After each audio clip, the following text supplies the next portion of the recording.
So we got a situation. We got a situation. And this world is a cruel place, right?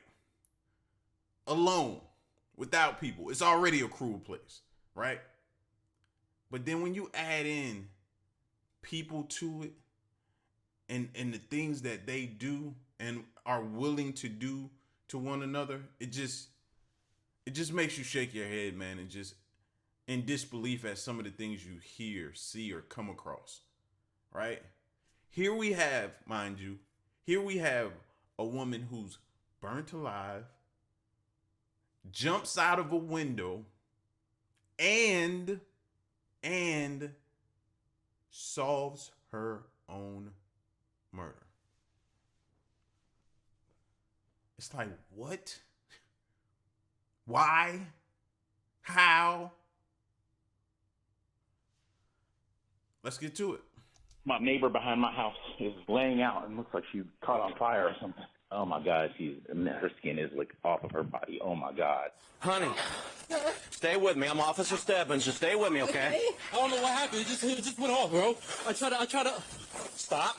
They're saying that he poured gas on her, lit her up. She's On the morning of May 11th, 2023, first responders raced to a home in Fairfield Township, Ohio, where a woman covered in severe burns has reportedly fallen from a second-story window. But what begins as a rescue takes a dark turn when she reveals this was no accident, and she knows exactly who is responsible. all this is fake, man.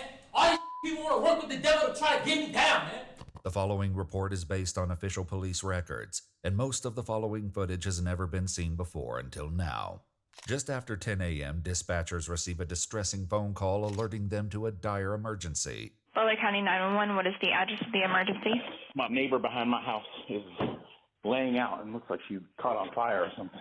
Okay, can you yell at her real quick? See if she can get her to wake up. She's awake. She's talking to me. I just can't get my fence open to get over it. She's hurt. She's hurt bad. Ask her if she knows what happened.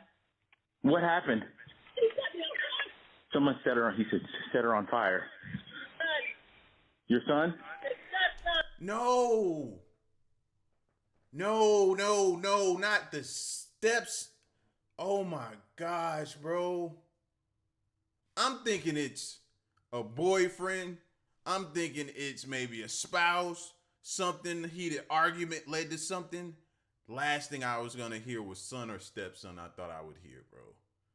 Cause I was about to say, dang, at 10 in the morning, y'all, it's still early in the day. Y'all already doing this is happening. Stepson? Set her on. He said set her on fire. Your son? A Fairfield Township police officer is in the middle of arresting a suspect for an unrelated crime when he hears the alert over his radio. For a female burn victim, the male has set her on fire. Oh, get her out. Get him out. Go to that. Come on out. Get out. Here's his phone so he doesn't drop it. Go to that. And right on. With an officer on the way to respond, the dispatcher continues gathering crucial details from the caller. Can you ask her son's name? Or if he has any weapons? Do you know if he had any weapons? Yes. Water with gasoline. He threw it on her. You said it was your boyfriend? Her boyfriend's son. Yeah, she said she's hurt. She's got asthma. She can't breathe. Do you see any burns on her? I do. Her skin is completely covered, burns, back, everywhere. Ask her why. Ask her why. Why? Please ask her why. There's actually smoke coming out of the house on the top floor. He set the house on fire. The house is on fire too. Oh my God. Oh my God. Her skin is like off of her body. Oh my God. The officer arrives and quickly locates the victim, 50-year-old Brenda Scott, who's in critical condition. 614, I've got the female in the back. Severe burns control. Give me an off channel. Go to Law 5. He is up 4. Back here on the ground, severely burned.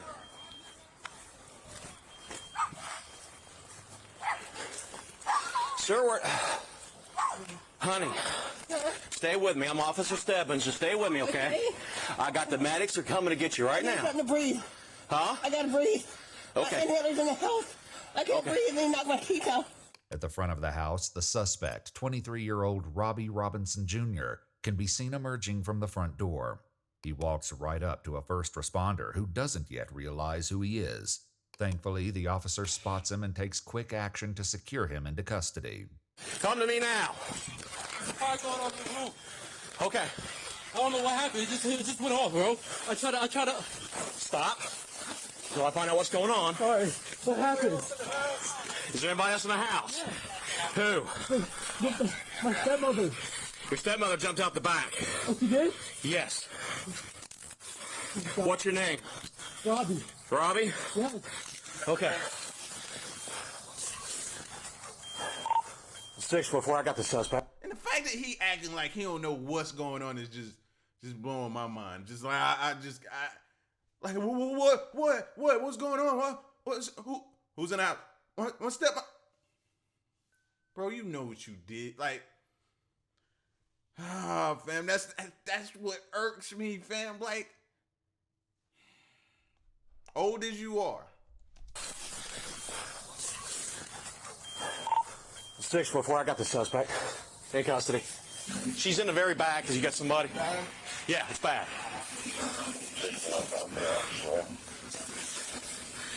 Are those too tight on you, Robbie? No, they're good. Okay. She says she needs her inhaler out of the house. She's burned bad. You need any... Did y'all see his hands? Y'all see his hands? It was brief, and it's like at the corner of the at bottom hand of the screen. Let me see if I can go back to it real quick. Boom, right here. Look at his hands. And you can see the discoloration from the actual color of his hands to how dark his hands is. I don't know if he was burnt. I don't know if that's ash or whatever, but you can clearly see evidence all over his hands, it looks like. Are those too tight on you, Robbie? No, they're good. Okay. She says she needs her inhaler out of the house. She's burned bad. You need any medical treatment? I try to help. You breathing okay? Yes. Okay. Listen, I got a whole hot mess right now. So here's what's going to happen. We'll set you back here with me for a minute, okay? I got some other guys coming. I'll do that back in a minute. Have a seat back here for me, okay? You sure those aren't too tight? You okay? All right, I got a lot going on. Give me a minute. Say anything about what happened? No. Allegedly, she was a domestic. They're saying that he poured gas on her, lit her up. She's what? Meanwhile, another officer keeps a close eye on Robbie, who begins sharing a version of events that doesn't quite match the victim's. We're just kind of hanging out. I know they're going to have a lot of questions for you, okay? Is she all right though? Like what? I don't know, man. I just got here. You tell me what's going on. I don't know. The fire. I just started to feel the fire, and I tried to get the fire extinguisher from my room. I tried to get the fire extinguisher and try to take it out real quick, but it was just all black in there. I couldn't see. When the sergeant erupts. See what he thought? What he thought is she was gonna burn up inside and die, and he can blame it on the fire. But what people fail to realize was, and let me let you in on something, is that these fire departments have fire investigators, right? They have arson investigators, right? That go to school for this type of stuff and can track down and see and pay attention to burn patterns and certain signatures that'll detail to where the fire started and to be able to tell if there was an accelerant used. So you talking about you don't know and this, they can, trust me, they can do it. But what you wasn't banking on was the fact that her jumping out the window, surviving long enough to be able to point out who did this to her. Yeah, you wasn't banking on none of that. You thought you was going to be able to do that to her and she might burn up in the house and the evidence be gone. This ain't the movies, bro. Keep trying to... This is not the movies. This is not how it go. I tried to take it out real quick, but it was just all black in there. I couldn't see. When the sergeant arrives at the scene, the officer fills him in on what information he's gathered so far. He comes out of the house.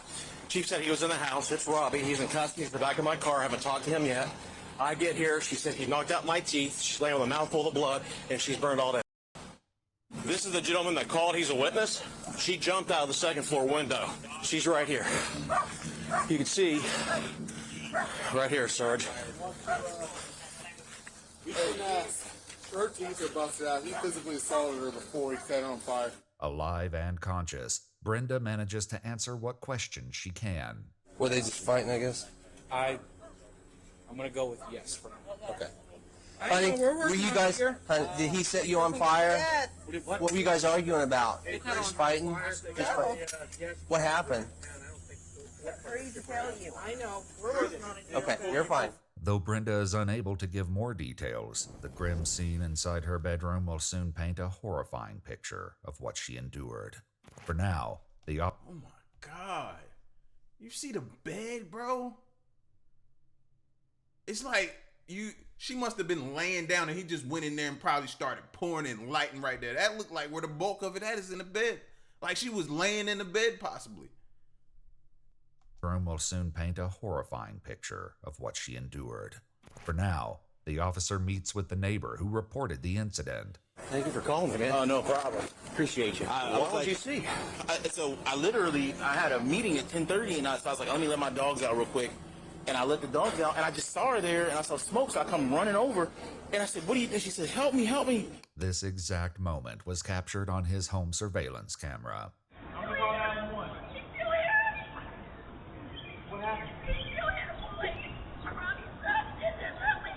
Back at the cruiser, the sergeant reads Robbie his Miranda rights before questioning him about the incident. I want to know, I've got her side of it. What happened in here, brother? What happened today? I just see the fire started. I tried to get the fire extinguisher real quick to take it all out. So you didn't put her on fire? No. Well, why did she say that? She said you lit her on fire. Why did the fire start? I don't know. I just went in there trying to take it out. I heard a fire alarm go off, and I went in there with the fire extinguisher. Okay. Hey, man, what is she to you? Just my father's girl. Like, girlfriend? Yeah. What's your dad's name? Robbie Robinson. So you're also Robbie Robinson? Right. Was it just you and her home? Yeah, I tried my best to get her out of there. I tried my best, but it was like so much smoke going on. I just went and like,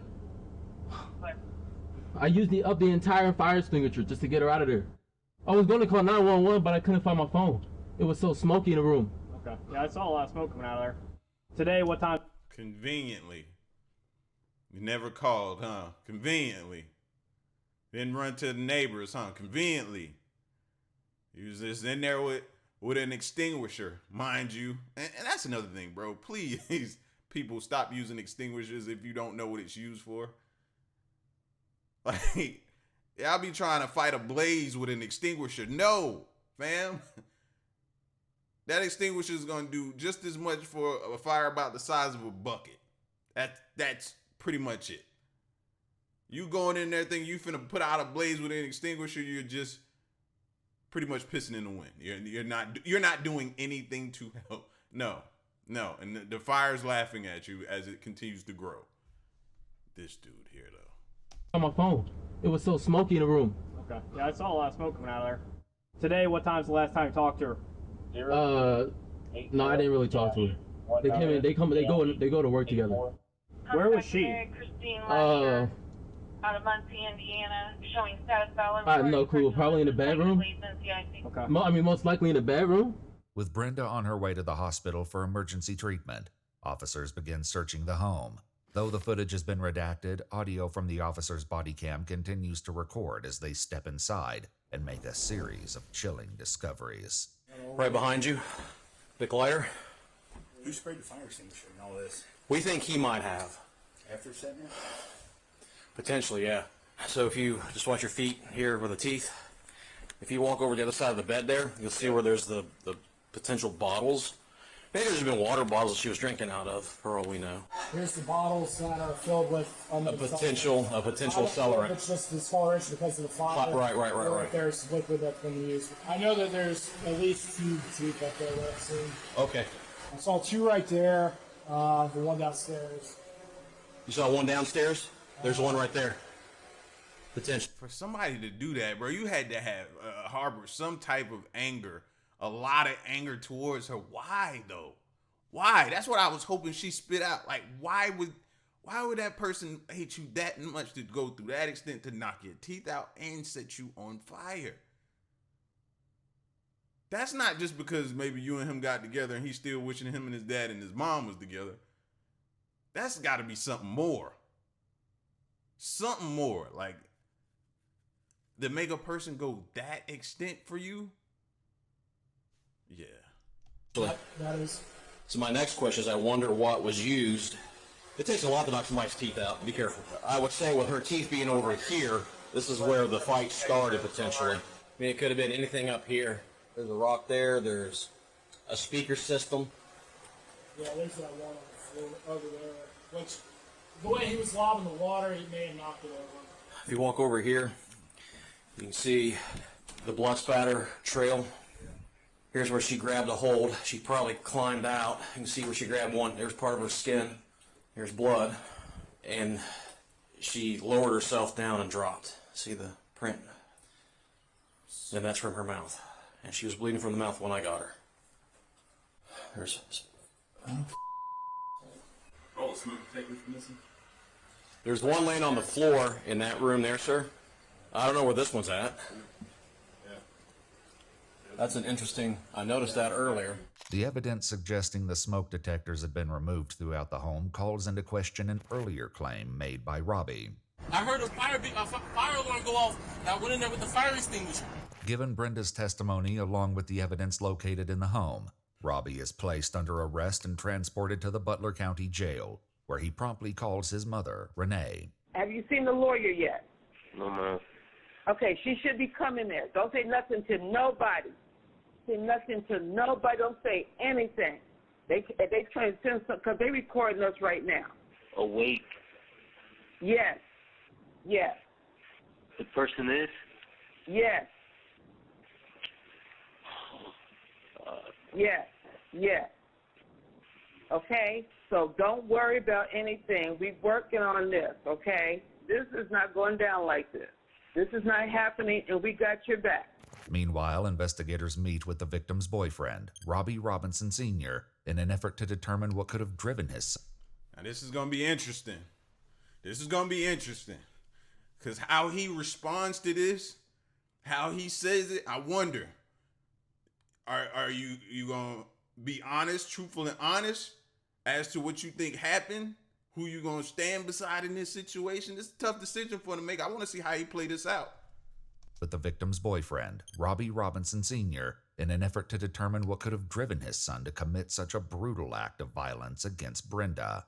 I'm trying to understand kind of more of a motive, as much as you are probably. I don't really understand. I know that he expressed to his mom that he didn't want to live there anymore for some reason. Yeah, that's what she was telling me. She was just saying that he needs to get out. And he said he had money problems, he lost his job, lost his car and stuff. Yeah. So he's probably had a lot going on. Right. But why would he do this to... Why? Probably because she's come in the picture and he's also feeling like, I'm more happy with her and I'm not focused on him. 9 days after his arrest, Robbie receives an update from his mother about Brenda's condition, and he asks about his father's plans to visit him in jail. They had to do surgery on her because of the fall, and they had to put her into a coma so they can do the skin graft. He's there, but he can't go in to see her. She has to be isolated because her skin, she'll easily get bacteria and all this other type of stuff, which will make her worse. Ask him if he's going to visit. That's what I need to know. That's a real important question. Ask him if he's going to visit. I know he did tell me before I visited you that last Sunday. He told me that I said, hey, I'm going to see little Robbie, see if we're on the list or something. He said he couldn't come right now. What do you mean? He just said he couldn't come. He couldn't come see you. He needs to be focused on her right now. What type of reply is that? I said, you're not going to go up there? You need to go up there and see him to show you that we support him. He just said he couldn't right now. Let's have a real conversation then, y'all. Do y'all blame him? I don't blame him. I don't fault him for that. If he would have went up there, I wouldn't fault him for that either. But the fact that he stood and made a decision and chose not to, I don't think we should hold that against him. Him being the father, I'm talking about the father. I don't think we should hold that against him. You have to be held accountable. You know what I'm saying? Now, I didn't say completely abandon him. At the end of the day, it's still your child. You know what I mean? But maybe you do need some time to kind of sort this out. How are you going to respond to him? What are you going to say to him? That man probably needs some time. I'm not mad at that at all. This is a lot to process. Your girl in a coma and your son, and some people are going to use that. They're going to say, well, how are you choosing her over your actual blood? It's because of what was done. It's not you're choosing one over the other. It's the fact that what he did was wrong. What the son did was horribly wrong. And that person didn't deserve that. And it seems the thought that I had earlier was right. I just didn't think it would be the reason. And it seems like she came in the picture. The dad started showing more signs of life and enjoyment of life and being happy with her. And he was becoming jealous. And the jealousy probably turned into rage. I thought it was going to be something else. Like he secretly had feelings for the dad's girlfriend. And maybe she turned him down, curved him or something. But no. So, nah, man, don't get that dad no type of grief, bro. None. Let him. This is a tough situation to be in. A week later, Robbie remains hopeful that he won't be behind bars for long. Hey, listen, I don't want none of y'all to come up here and see me, man. The only time I want y'all to see me is when I'm free. Tell everybody I know when I'm coming out, I'm conquering the world. The whole world gonna know who I am. Okay, I'll tell them. I'm gonna have a whole empire when I get out of here. I believe it. Internet fans, you feel me? Yeah, I hear you. Internet fans. However, his case is further complicated on June 9th, 2023, when Brenda dies from her injuries after surviving an agonizing 29 days, turning the assault into a homicide. At a court hearing a year later on June 24th, 2024, a judge rules that Robbie is competent to stand trial, leading to an unexpectedly volatile reaction. What else can we address this afternoon, counsel, if anything? I don't think there's anything over here for the defense, Your Honor. All right. No, it's all a trap, right? It's all a trap. Ain't none of this real. What are you talking about, man? All this trap. What are you talking about? All conspiring against me and everything, man. What are you talking about? So for the They're all working with Satan right now to talk to me, man. They're all conspiring with him to talk to me, man. Ain't none of this going on, man. So what are you talking about? So for the record, ain't none of this going on. The defendant is... All this is fake, man. All these people want to work with the devil to try to get me down, man. Yeah. All the conspiring against me to take me out, man. I think he's trying to get the insanity plea. Seems like it, right? But he seems fine when he was in the back of the car. He seemed respectful and everything. Just listen to him now and go back to the footage of him being in the back of the police car. Two totally different people right now. Not saying that he can't flip a switch. Not saying that was always his character. But I'm just saying. Work with the devil to try to get me down, man. Yeah. All the conspiring against me to take me out, man. What are you talking about? I'm not trying to hear none of that. I ain't trying to hear none of that. Okay. Are you finished now? No, I'm not finished. I'm not done either. I'm not trying to hear none of that. All right. At the conclusion of his trial, a jury found Robinson guilty of aggravated murder, aggravated arson, and felonious assault. Though his exact motives remain unclear, at his sentencing hearing he stated in court, "I take responsibility for my actions, I'm sorry," and asked that he be spared the death penalty. He was sentenced to life imprisonment without the possibility of parole, and an appeal was filed on March 14th, 2025. Yeah. I want to put emphasis on that. I'm not mad at the dad at all for his decision and choice that he made. You know what I mean? Because some people will just jump to look at that as, oh, you're just going to abandon your blood. He never said that. He never did that. He just didn't choose to go up there right then and there. And he's trying to, that's a tough position to be in. But I'm not mad at him for not going to see him, though. For sure. I'm not mad at that, bro. And maybe eventually he will. Maybe he'll go get answers. Maybe he'll use that time while he's behind. Well, he's not getting out according to the sentencing. But maybe they'll be able to repair this over the years. Maybe it'll take some time. Who knows? But right now, I'm not mad at the decision he made. For real. Y'all let me know what you think, man. This is scary. Y'all might want to start parents sleeping with your doors locked while you got somebody in there. That way, if they try to break in, it'll jolt you, wake you up, and you can probably try to defend yourself. Some of these kids are getting out of control. Y'all be safe, though.